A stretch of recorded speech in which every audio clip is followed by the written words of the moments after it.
Good morning, it's today again. Welcome back to Joseph's Reserves. I'm Joseph and I store 20% of my income in the form of rare coins and precious metals. And today I want to talk to you about something almost nobody talks about, but every serious stacker eventually runs into. Not what to buy or when to buy, but how to actually understand what your stack is worth. Because here's the reality. Most people track their stack at spot price. They look at their ounces, multiply spot, and think that that's their number. But that number doesn't signify anything. It's not what you spent, it's not what you're going to be paid, and it's definitely not what your family should expect if they ever have to handle your stack. So today I want to show you a better way. A simple, practical, and realistic way to organize your metals so that you can know your actual liquidation number.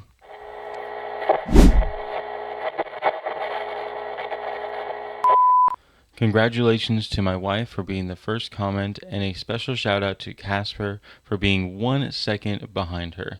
Y'all, this is getting really competitive and I'm enjoying it every single day. If you want your name shouted out in my next video, make sure you get to the comments first, but if you're heading there now, you've definitely already lost. So today we're talking about how to evaluate what you actually have in metals. What's the actual value of your entire stack? And the best way to do this is actually to think about selling it all. Think about what the value is if you were to have a liquidation of your entire stack. And this is where the core of the problem begins. At the beginning of your stacking journey, everything is simple. You buy a few ounces here and there, maybe a couple eagles, a few generic rounds, maybe some junk silver. You can remember everything you have. You can keep track of it in your head. It's pretty manageable. But then something happens. You stay consistent, you keep buying, you follow your plan, and suddenly your stack grows.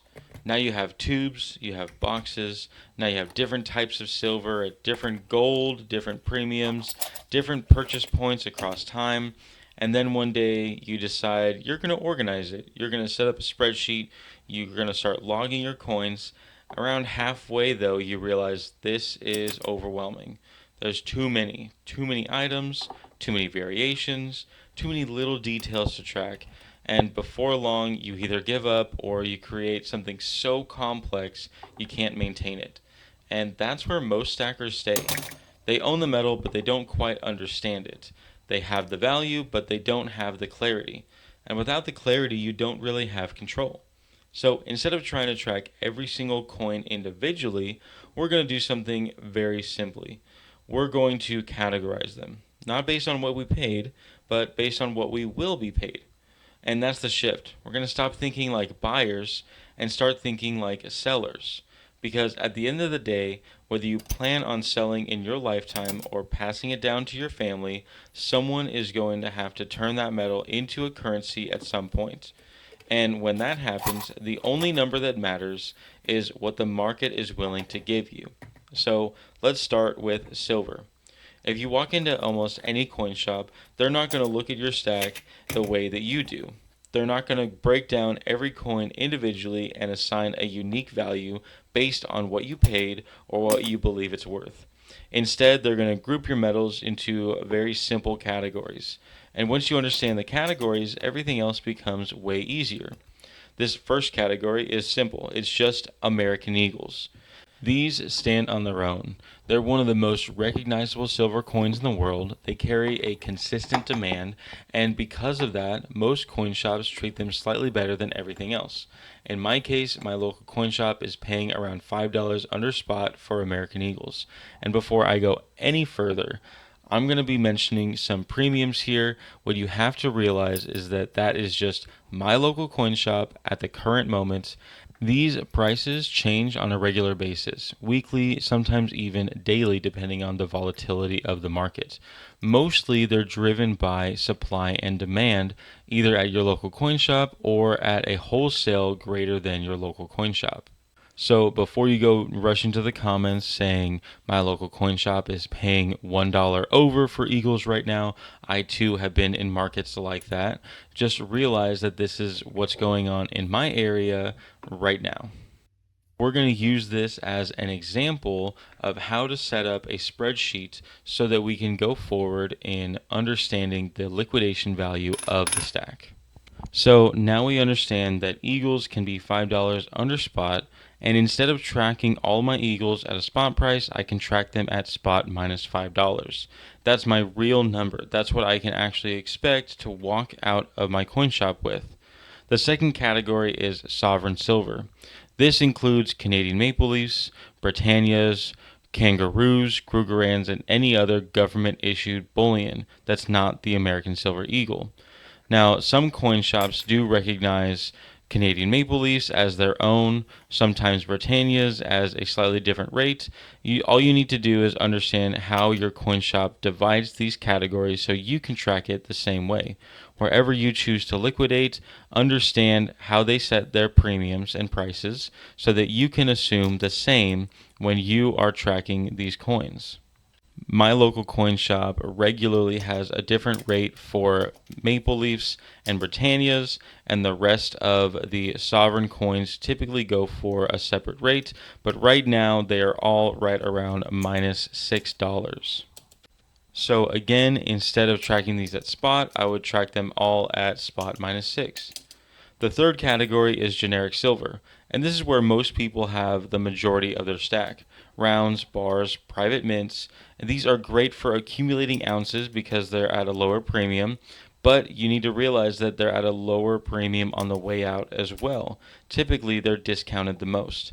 My local coin shop right now pays about $8 under spot for generic silver.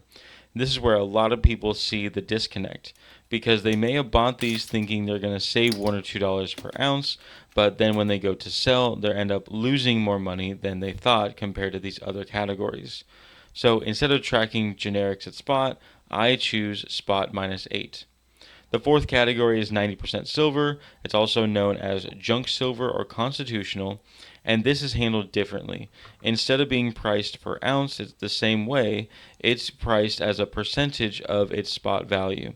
In my case, my shop is currently paying about 70% of spot. So again, instead of every individual coin, I track the total face value, then apply that percentage. It simplifies everything. This fifth optional category is one that I personally collect, but I know a lot of stackers don't. It's world silver. And some shops treat this completely differently, some don't. In my case, the rate for world silver is about 50% of that spot price. And that's, again, just in the current market. My shop has gone all the way to paying at spot all the way down to paying 30% of spot. So it just entirely depends on the market and their demand going through this shop. And just like that, you have your entire silver stack broken down into simple categories. But let's go ahead and move on to gold. The same principle applies, but it's sometimes even simpler. Typically, American gold buffaloes will receive the highest price. For me, that's around 96%. American gold eagles are slightly higher at 95%. The 4 nines gold, like maples and bars, sit around 95% as well. 3 nines sometimes goes for 94.5%. 22 karat bullion, like Krugerrands, are at 94%, and the world or circulated gold sits around 94% as well. So we have a few different rates, and these adjust over time, again with supply and demand. Now, there's also fractional gold, which can vary depending on the size and demand.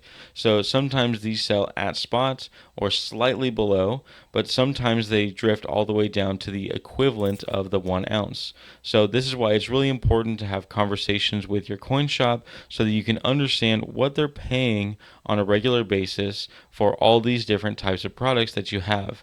It's important to update your spreadsheet as often as you can so you can really have an understanding of if you were going to liquidate at that time, what would actually be the money that you walk out of the shop with.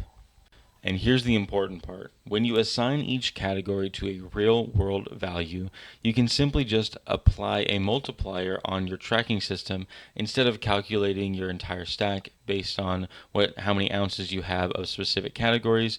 You can just put it into a spreadsheet and you'll end up with a real evaluation of your liquidation value. And this will most likely change your mindset.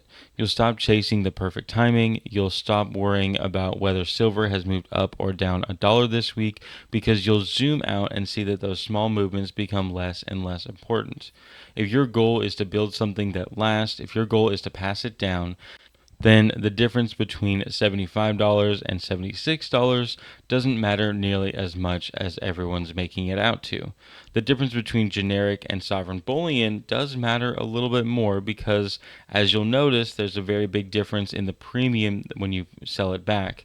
But what really matters is that your stack is organized, and what really matters is whether you can understand what you own, and that way that whoever ends up with your collection can understand it as well.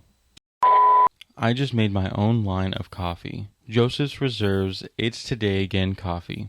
Most mornings aren't dramatic. They're quiet. You wake up, pour yourself a cup, and now you have a choice. Drift through the day or take hold of what's in front of you. That's really what this whole thing's about. Showing up, building good habits, staying disciplined in the small things. Whether that's stacking consistently, learning something new, or just being faithful with what you've been given. I put these words on every bag to remind myself first. Every morning is a gift.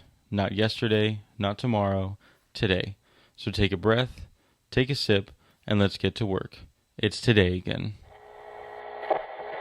You can now write me at Joseph's Reserves, 10160 Highway 242, Suite 800, number 401 in Conroe, Texas, zip code 77385. Make sure to include your information so I can write you back. If you like this video, go down and hit the thumbs up button. Go to the comment section to start a conversation or continue one. Share the video with anyone you think may like it, and subscribe if you haven't already. But most of all, thank you so much for watching. And just remember, every ounce adds up. So no matter how small, just keep stacking.